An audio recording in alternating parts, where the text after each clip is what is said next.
我今晚咧想繼續幫大家分享咧大衛嘅生平。上次我哋講到咧，大衛試過講大話，試過投靠敵人，神掌管環境，同埋親自嘅保護佢。佢俾人認出，但係竟然點樣樣咧？非利士人冇話殺佢。我哋今日咧繼續睇佢逃到咧亞杜蘭洞，同埋我哋睇咧喺我個期間咧，佢寫咗詩篇34篇。同埋好有可能性喺我個期間咧，佢寫低詩篇16篇。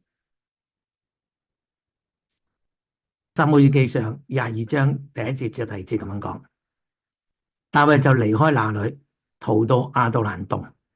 佢嘅弟兄和佢父親嘅全家聽見了，就都下到他那裏。凡受困迫的、欠債的、心裏苦惱的，都聚集到大衛那裏。大衛就作他們的頭目，跟隨他的約有400人。嗱，咁呢張地圖咧睇見咧，我嘅左手邊咧就係迦特啊，就係佢哋，就係佢投靠非利士人咁樣啦。咁跟住咧去到亞杜蘭洞中間嗰度，咁啲黃色區點咧就講到咧佢嘅父家咧都嚟從伯利恆咧去到亞杜蘭洞咧投靠佢。咁當時都有咧400人咧，嗰啲全部係咩嘅？欠債啦，好貧困啦，心理苦惱啲嚟聚集嘅，有成400咁多，全部喺亞杜蘭洞。亞杜蘭嗰度咧，真係好多啲洞穴嘅，係呢種其中一個。咁你發現咧，裏邊咧佢裝好多人嘅，咁所以咧，其中一個洞穴裏邊咧，就係大衛藏匿嘅地方，同埋佢嘅父家啦，同埋另外咧，我400都聚集喺度嘅。咁嗰陣時候咧，當佢離開非利士人咧，應該咧佢就寫低詩篇第34篇嘅，因為個詩題咁樣講：大衛在亞比米勒面前裝瘋，被他趕出去，就作這詩。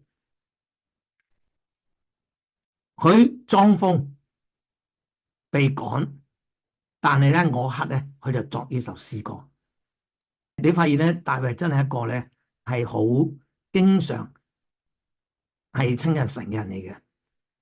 雖然佢有失敗，試過講大話，投靠敵人，但係當佢一恢復咧，佢就親近神。第一節，我要時時稱頌耶和華，讚美嘅話必常在我口中。我的心必因耶和華誇耀，謙俾人聽見就要喜樂。佢失敗，但係當佢恢復翻親近神之後，佢覺得點樣樣咧？佢因耶和華誇耀添。你們和我當稱耶和華為大，一同高舉他的名。我曾尋求耶和華，他就應允我。嗱，我呢度咧用綠色顏色嚟講出咧，當佢一尋求耶和華嗰時候咧，神就應允佢。咁呢度咧最少咧有4次講到咧，神應允佢嘅禱告嘅。今日都係，好多時候我哋得唔着啫，我哋唔求啫。當然我哋求嘅嘢唔係妄求啊，但係好寶貴，神係聽我哋祈禱嘅。我曾尋求耶和華，他就應允我，救我脫離了一切嘅恐懼。凡仰望他的便有光榮。佢前些少講大話，投靠敵人，但當佢再次仰望翻神嘅時候咧，佢覺得有光榮。呢個就係信心。佢哋嘅面必不蒙羞。我這困苦人呼求，要我便垂聽，救我脫離一切患難。呢度有講垂聽啦。第二節咧講到謙卑嘅人，呢度講到咧困苦嘅人，當時佢嘅心態就係咁樣樣啦。呢篇詩篇有個詩題嘅，從個詩題我就知道佢係啱啱先離開非利士人嗰度。我好中意佢就字，喺咁嘅環境，佢就親近神，以至寫低呢篇詩篇。咁呢篇詩篇我講咗佢失敗之後寫嘅，但係從自己嘅失敗嘅經歷裏邊咧，佢有嘢得着到，以至佢點樣能夠幫到身邊嘅人，就係我400人同埋佢嘅父家。咁原來原文咧希伯來文咧，呢篇詩篇可以講做字母詩嚟嘅。咩意思咧？即係譬如英文嘅 A 咁樣，第一句用 A，第二句用 B 咁樣樣。咁字母詩目的係咩？係容易記嘅，即係知道下一個係咩字母頭，容易記咁樣。咁呢篇詩篇其中一個特點係咩咧？唔長嘅詩篇，一次次提到耶和華，有成15次咁多。盼望我哋點咧？終日都注意以為神，一次次提耶和華，耶和華，耶和華。耶和華嘅使者在敬畏嘅人四圍安營，搭救佢哋。你哋要嘗嘗主恩嘅滋味。咁主恩嘅滋味咧，話本咧係有下邊一點點點嘅，即係代表原文係冇嘅。你們要嘗嘗，包括主嘅恩啦，佢嘅話啦，包括主佢自己啦，咁樣便知道他是美善，投靠嘅人有福了。耶和華的聖民啊，你們當敬畏他，因敬畏他的一無所缺。少壯獅子還缺食忍餓，但尋求耶和華的，什麼好處都唔缺。眾弟子啊，你們當來聽我的話，我要將敬畏耶和華的道教訓你們。呢度咧講到耶和華嘅聖民，跟住講到眾弟子，就係我投靠佢有400個人。喺呢度咧，由第7節到第11節咧，短短幾節咧講到一次次敬畏。但係啱啱失敗完，佢知道點解係失敗咧？因為佢唔夠敬畏神。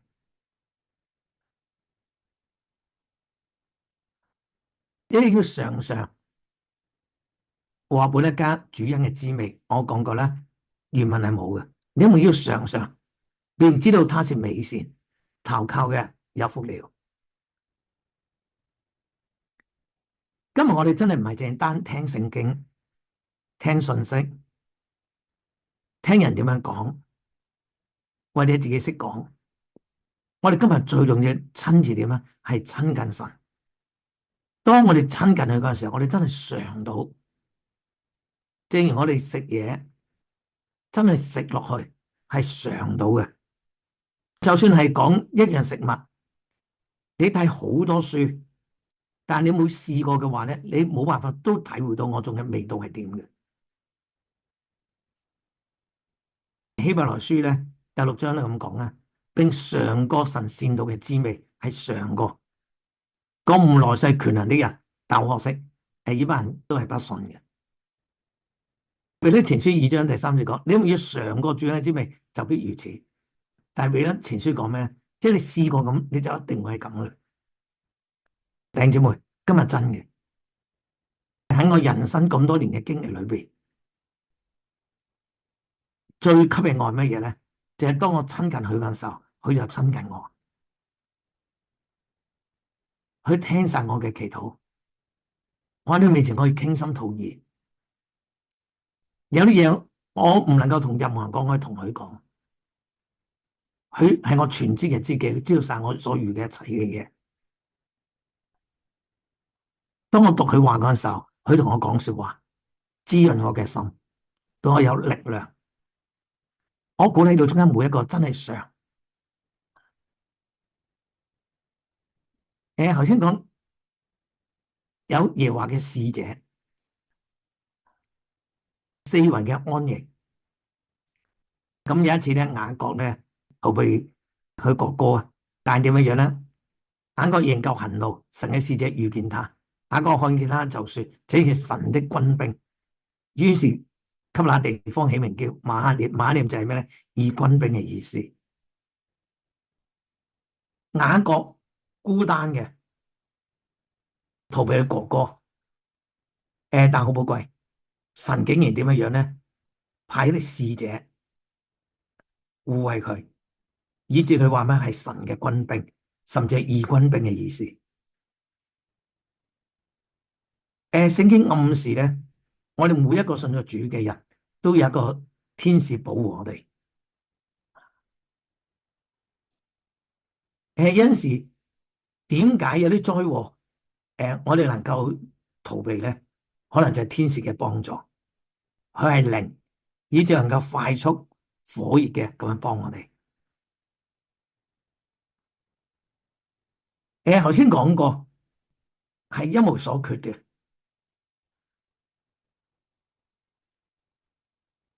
有不少聖經都咁樣講，耶和華係我牧者，我必不致缺乏。詩篇84篇亦都咁講，因為耶和華神是日頭，係盾牌，要賜下恩惠和榮耀，佢未嘗留喺好處，不給那些行動正直嘅人。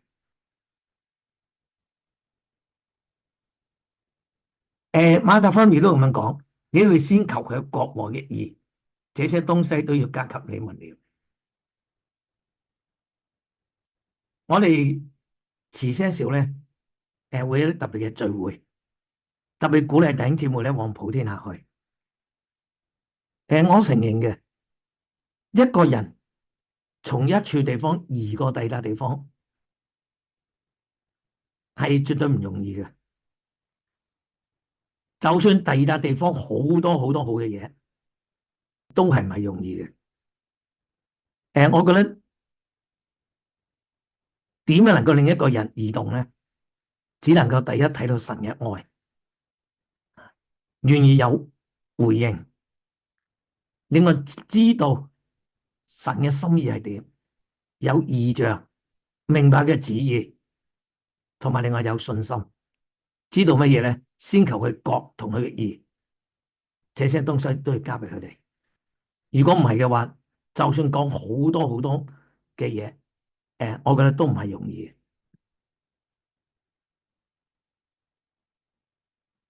有害人喜愛存活，愛慕長壽，得享美福，就要禁止舌頭不出惡言，嘴唇不說詭詐嘅話，要離惡行善，尋求和睦，一心追趕。咁有400個人投靠佢嘅。呢400個人咧，聖經認佢哋咧都係咩嘅？呢啲都係困苦嘅人、卑微嘅人，去到個洞嗰度同佢一齊。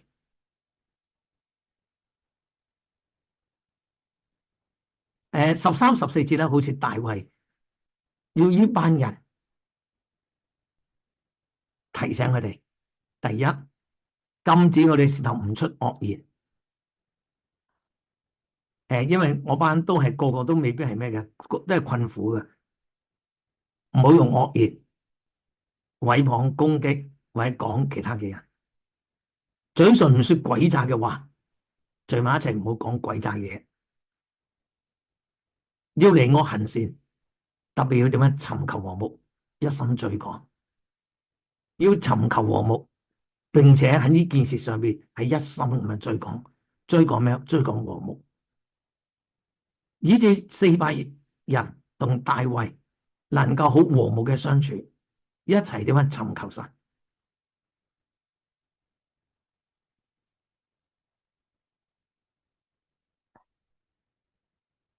好寶貴。各地有教會，每處地方可能都有唔同嘅人嚟到，甚至有啲唔係個個都困苦嘅，有啲有錢嘅，有啲有知識嘅。有啲點樣咧？可能係無學問嘅小民，係貧困嘅。但我都盼望咧，正呢篇詩篇大衛嘅心願，同埋亦都絕對係神嘅心願啦，尋求和睦，一心追趕。同埋我哋都有13、14節咁樣嘅，我或者講到規條咁樣咧。第15節，要話佢眼目看顧義人，佢嘅耳朵聽佢哋呼求。又話向行惡嘅人變面，要從世上除滅佢哋嘅名號。呢度用人能夠理解嘅言語講出嚟，講出耶和華好似有一隻眼咁樣睇到義人，耶和華好似有一隻耳仔，佢能夠聽到人嘅呼求，但同樣向行惡嘅人變面。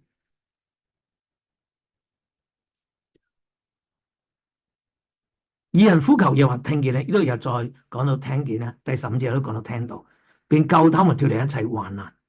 18節，耶和華靠近傷心嘅人，拯救靈性痛苦嘅人。一個人如果真係愛神嘅，但係一時唔小心犯罪、失敗、軟弱咗，正如大衛咁樣，佢講大話，投靠敵人。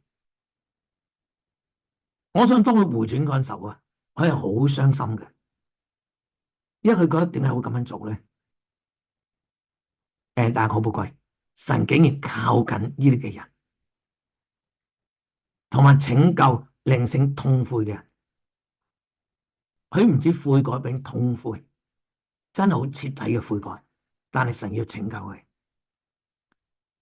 第18節咧，對一啲咧失敗過、回轉，再次翻到神面前，係一句好寶貴嘅應許，又話靠近傷心嘅人，拯救靈性痛悔嘅人。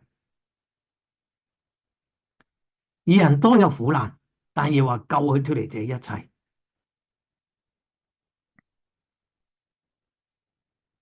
聖經從來冇講信咗主之後凡事順利嘅，但好寶貴，又話能夠救佢脫離呢一切，又保守他一身的骨頭，連一根也不折斷。我必害死惡人，行活義人的必被定罪。又話救贖他僕人的靈魂，凡投靠他的必不致定罪。第20節咁講，又保存佢一身嘅骨頭，連一根亦都唔折斷。原來咧，佢哋出埃及嗰陣時要殺羊羔嘅，但係喺12章出埃及嘅12章46節講到咩？羊羔嘅骨頭一根都唔可以折斷。約翰19章36節講到乜嘢咧？當住死嗰陣時候，這些事成了，為要應驗經上的話說，佢嘅骨頭一根都唔可以折斷，應驗咗詩篇34篇20節，同埋應驗咗出埃及記嘅呢個預表。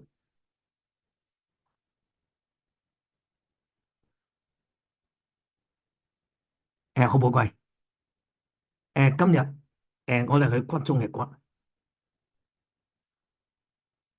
我唔敢包呢度咩意思，但對我嚟講好有意思。我係佢骨中嘅骨，係唔會折斷嘅。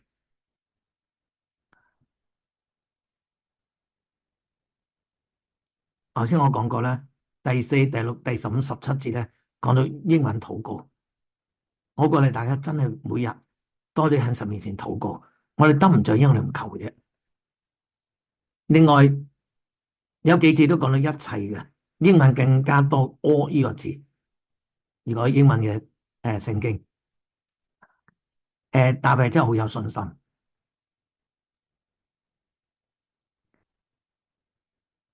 佢剛剛失敗，但係當佢回轉之後咧，佢覺得都有光榮。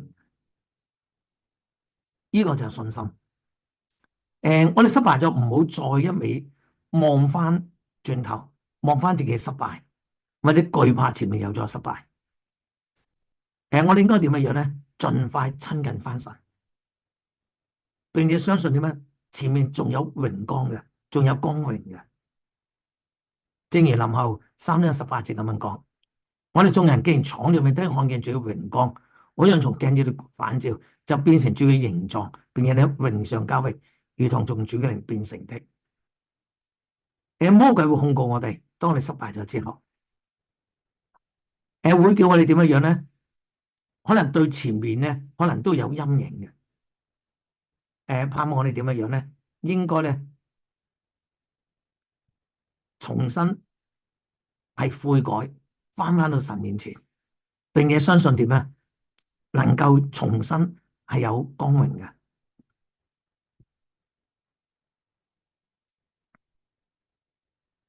使徒行傳第6章講到乜嘢咧？在宮我哋坐著啲人都定睛看他，見佢嘅面貌好像天使嘅面貌，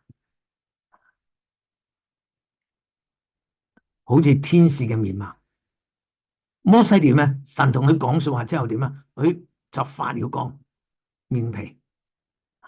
雖然我哋今日有陣時親近神未必咁明顯，個面好似天使嘅面貌，好似發了光。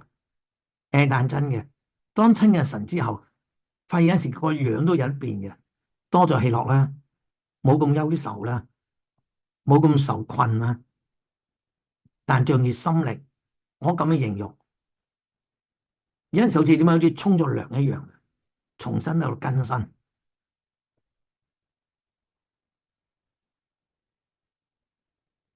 咁同期間咧，可能寫咗詩篇16篇嘅。個詩題咁講，大衛嘅金詩。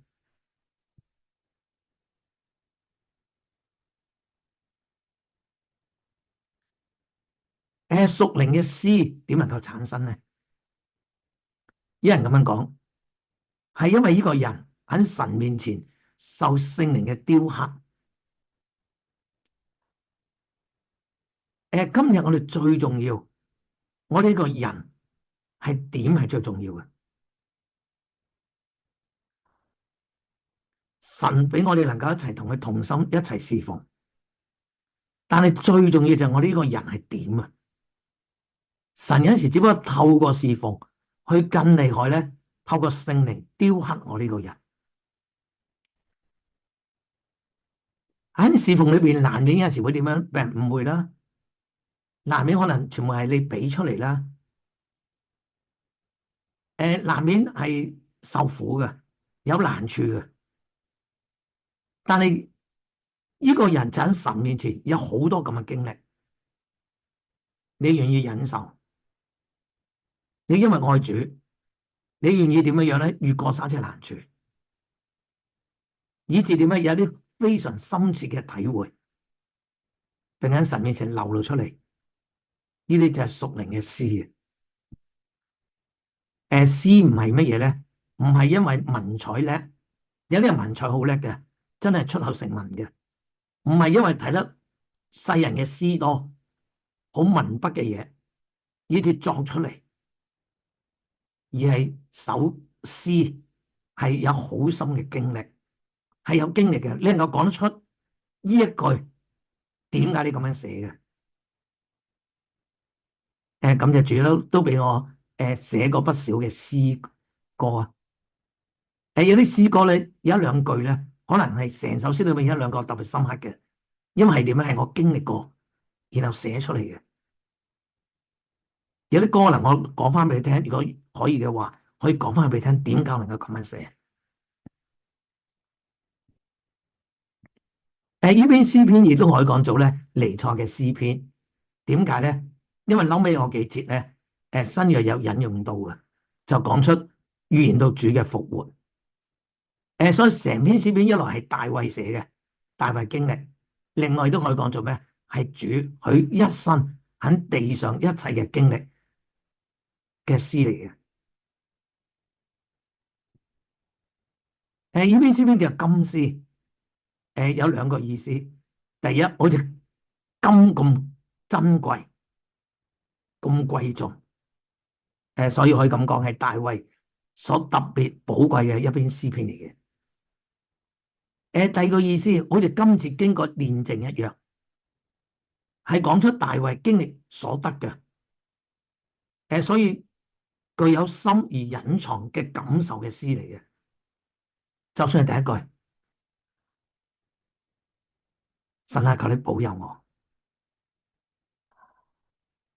大衛經歷過乜嘢咧？如果唔係神保佑嘅話，佢真係會再失腳嘅，真正係猛烈嘅。喺聖經裏邊，詩篇中咧有6篇係金詩嚟嘅。第16篇啦，跟住56、57、58、59、60，總共有6篇，全部都係大衛寫嘅。咁金詩中咧，除咗最後一篇第60篇之外咧，大概咧都係大衛逃避掃羅追殺時候寫嘅。在世人睇上嚟被追殺，但係因為被追殺而大衛倚靠神，以致寫出最少有5篇寶貴嘅金詩。大衛呢個字嘅字母喺希伯來文嘅數值加起嚟咧係剛好14嘅。原來咧希伯來文咧每個字母都有個數值嘅，可能嘢代表1，嘢代表2。咁大衛呢個名所有字母加上嚟咧就係14。馬太福音第1章17節，我相信我記得咧，總共有42代，咁中間可能係有啲人漏咗嘅。咁另外亦都點咧？大衛重複咁樣計算落去，總共有3個14代。這樣從亞伯拉罕到大衛共有14代，從大衛到遷至巴比倫嘅時候有14代，從遷至巴比倫嘅時候到基督又有14代，全部14、14、14。而大衛嘅數值加上亦都係14，所以好容易記。我講過，其實大衛被膏立嗰時咧，約莫係15、16歲嘅。神已經透過撒母耳膏立作王，但係神用約莫14年嘅時間冇做佢，然後先能夠作王，又係14。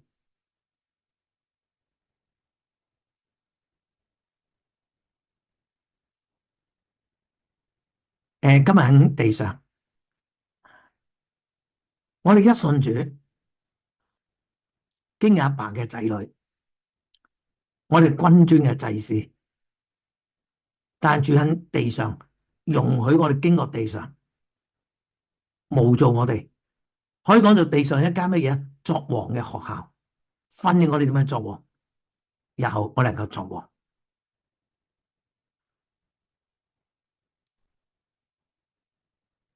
喺希伯來原文嘅字根中，金絲有另外一個意思，代表咩？係奧秘或隱藏嘅。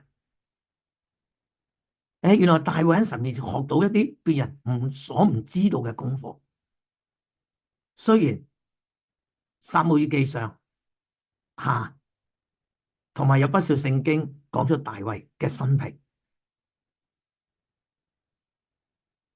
但始終我哋唔係當時大衛呢個人，同埋處喺我個環境，可能亦都有啲聖經冇講出嚟。佢生平有啲聖經冇講到出嚟。但係大衛喺神面前學到一啲別人所唔知道嘅功課。我哋嘅心靈點能夠變得豐富咧？首先我先係德先，我哋愛，因為神先愛咗我哋，我哋先享受神嘅愛先，我哋先親近佢先。但係淨係單單親近佢唔夠嘅，我哋都需要寫出去，我哋需要給予。我哋有山上嘅經歷，好多無比，喺山上同處拯救好多無比，但係山下可能有好多嘅需要，我哋需要俾出去。大衛喺我14年裏邊，受不少嘅苦。邊一個係因主嘅緣故受苦深嘅話，而靠住得勝，佢最能夠供應人。佢所講嘅說話唔係聽翻嚟嘅，唔係喺書抄翻嚟嘅，而係點樣樣咧？佢經歷過，佢能夠供應到人。所以神容許14年時間，約莫14年時間，你冇做佢。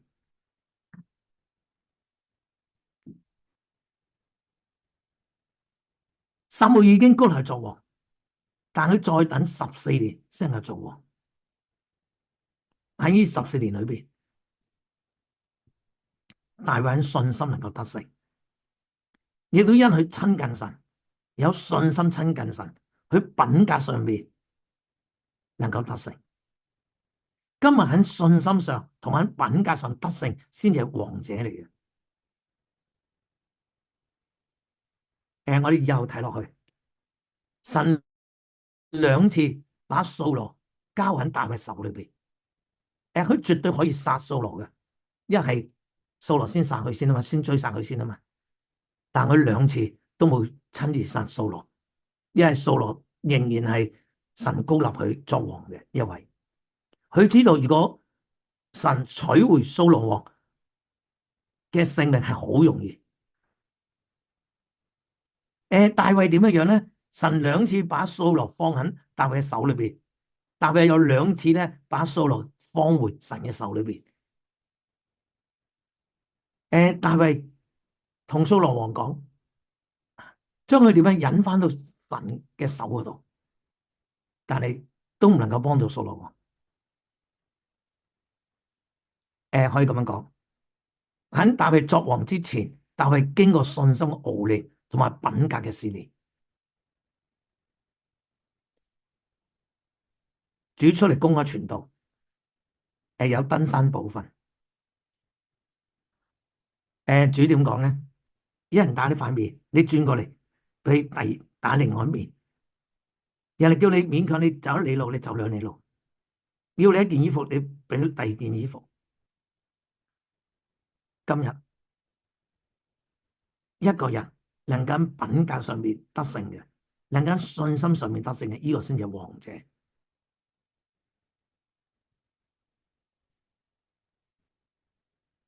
呢篇詩篇16篇係一篇好美嘅詩，和本一共提到神17次咁多，有4次提到耶和華啦，一次提到神啦，一次提到主啦，還有一次提到佢啦，他啦，有10次提到你的，有10次提到你的，正如頭先詩篇34篇一樣，一次次講到耶和華耶和華耶和華。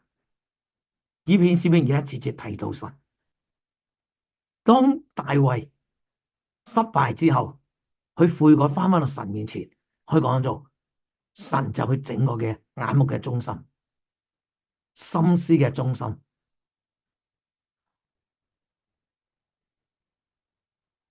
同埋呢篇詩篇點樣講出大衛同神即係有如面對面一樣嘅，所以一次次講你，只有一次提到他啫。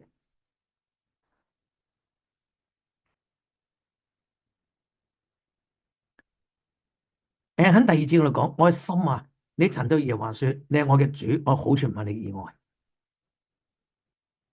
有陣時我哋都需要向自己講信息嘅，對自己嘅心講，我嘅心啊，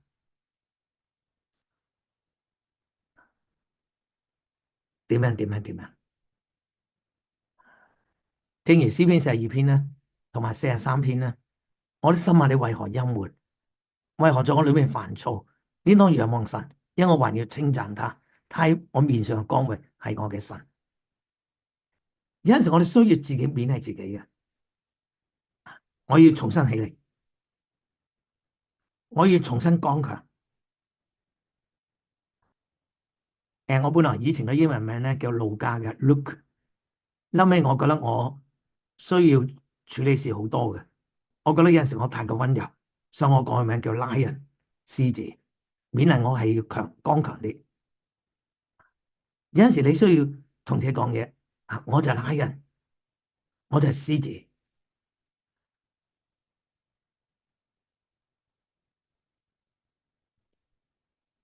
第一節，神啊，求你保佑我，因為我投靠你。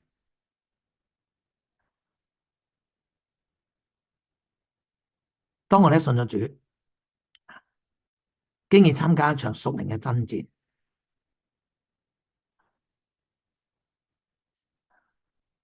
仇敵會攻擊我哋，有試探、網絡，有試煉。神啊，求你保佑我。點解咧？因為我投靠你。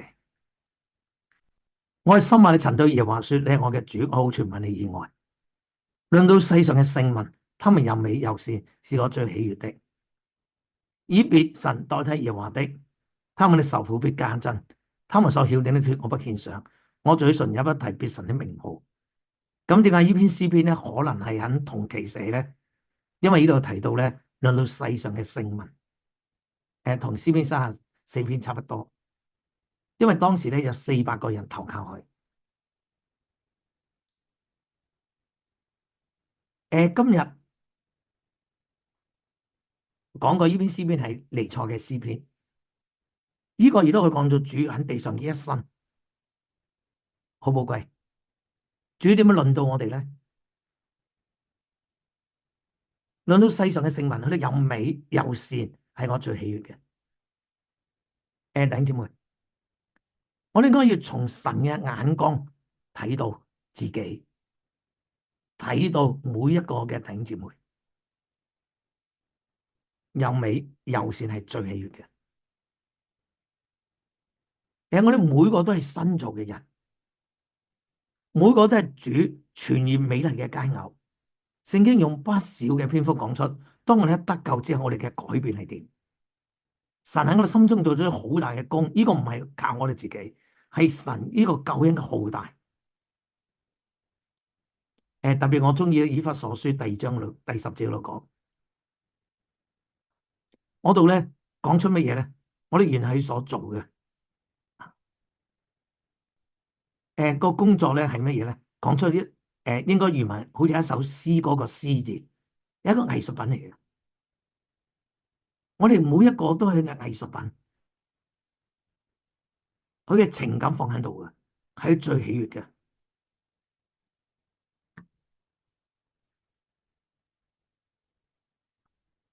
論到世上聖人，他們又美又善，係我最喜悅的。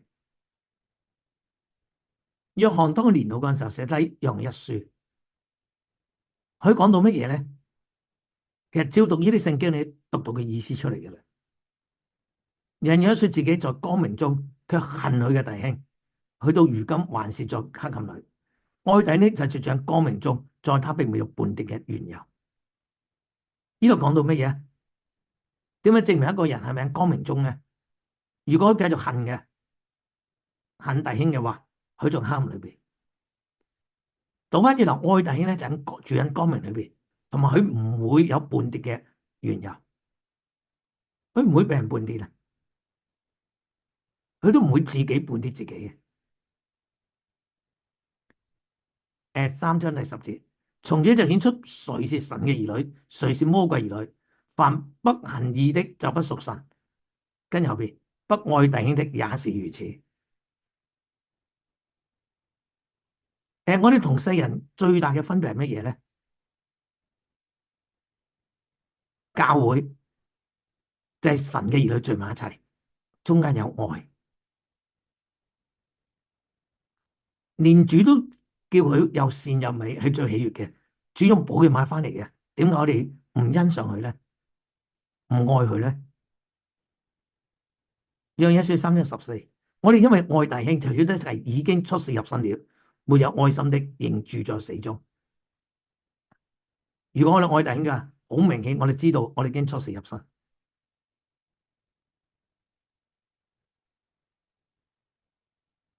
約一書4章20節咁講：人若說我愛神，卻恨佢嘅弟兄，就是說謊話的。不愛他所看嘅弟兄，就不能愛沒有看見的神。有啲人講，佢好愛神，但係如果佢係恨弟兄嘅話，佢講緊大話嘅。點解咧？連睇得見弟兄都唔愛，你點能夠愛一個睇唔見嘅神咧？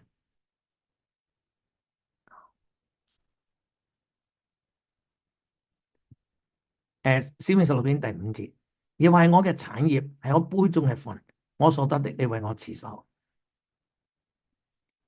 當你讀到呢度嗰陣時候咧，我哋睇埋第6節，用乘涼給我地界，就落在佳美之處，我的產業實在美好。如果你配肯大衛喺亞杜蘭洞嗰陣時寫呢篇詩篇嘅話，係好寶貴。喺個亞杜蘭洞嗰度嗰陣時候，佢竟然話乜嘢咧？用乘涼俾個地帶，就落在佳美之處。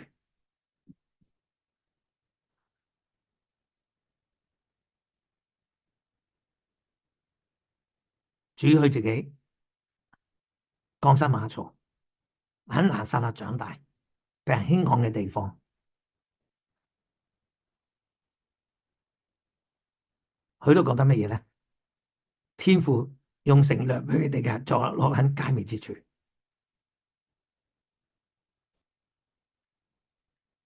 令我好寶貴。逃難嘅大衛，佢覺得乜嘢話係我嘅產業，係我杯中嘅分。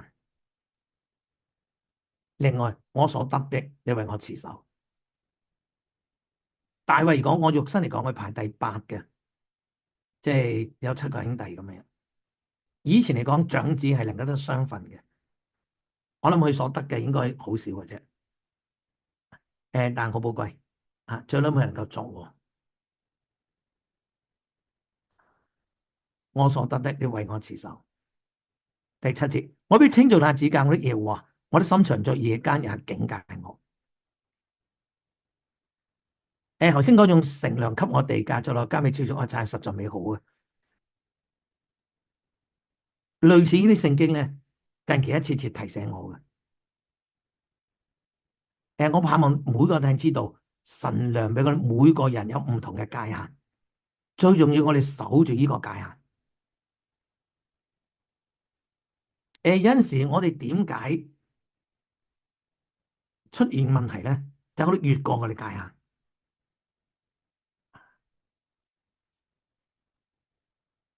有如點樣樣咧？有陣時有啲聚會，可能你唔應該講咁長嘅，唔應該出咁多次聲嘅，可能你越過咗界限。侍奉上面有陣時點樣可能越過你界限？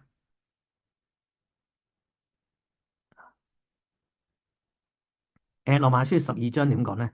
不要看自己過於所當看嘅，要照着神分給個人信心嘅大小，看得合乎中道。我哋最斷看得合乎中道。當然，如果神俾5000我哋嘅，我哋唔會睇自己1000。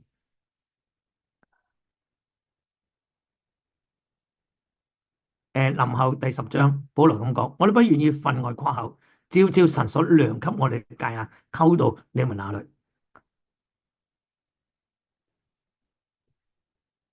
神俾我哋每一個有一個界限嘅，神到你每一個有無限個人嘅愛嘅。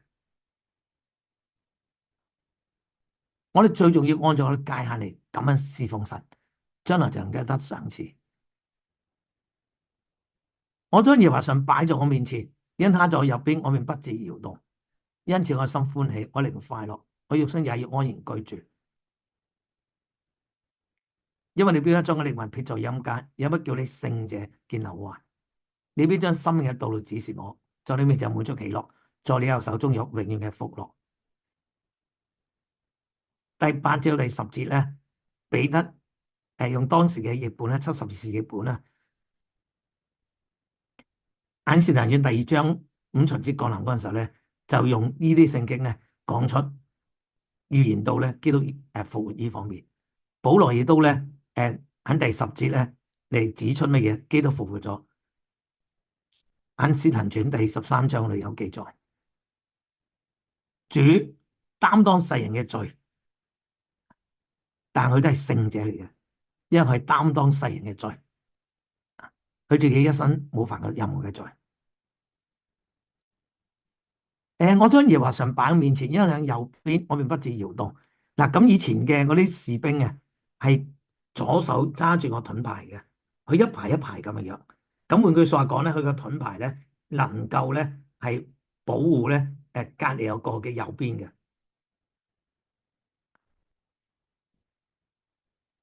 保護你嘅係耶和華，耶和華在你右邊任庇你。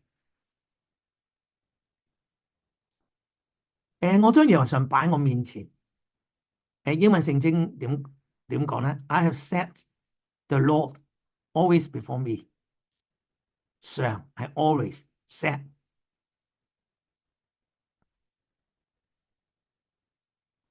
可以咁講，呢個就主喺地上一生榮耀嘅一生嘅秘訣，就係佢時常將父神擺喺佢面前。我盼望我哋咧聽完呢兩篇詩篇咧，我哋終日一次次注意神。你可以透過啲定點，即係譬如一早起身啊、刷牙啊、食早餐啊、出門啊、揸車期間啊，你一次次注意為神。正如呢兩篇詩篇，一次講到耶和華，講到神，令我盼望常同埋擺你 set 好個位置，特別我哋嘅心思。以前我聽信息有一個比喻好好嘅，打字。以前打字咧，我學打字咧，有4隻手指咧，如果唔打任何字嗰陣時，應該係咩嘅？有一個英文字母擺咗喺度嘅，就呢邊就 ASDF 啊，咁樣擺咗喺度。當打第二個字母之後咧，跟住隻手指褪翻轉頭擺翻度。今日就係我哋心思有立腳點，我哋有陣時需要做嘢。當我哋做完嘢之後，我哋點樣個心思重新收翻啊？收翻嚟去到神面前，我哋應該注目最大嘅真相。全個宇宙最大真相就係有位神，佢係位無限者，佢無所不在。另外，我哋應該喺主裏邊去睇一切嘅事，以神嘅角度睇一切嘅事。論到世上嘅聖民，他們又美又善，係我所最喜悅嘅。另外，我哋嘅心思如果一被拉扯嘅話，可能啱啱先睇一啲你唔應該睇嘅嘢，或者標兩個唔好嘅意念，一被拉扯，或者甚至你失敗咗，最重要馬上叫翻主，主啊，你幫我。我將呢個上擺我面前，呢個就係主喺地上榮耀一生嘅秘訣。大衛如果一生繼續咁樣行嘅話，佢一生唔再失敗，唔再軟弱。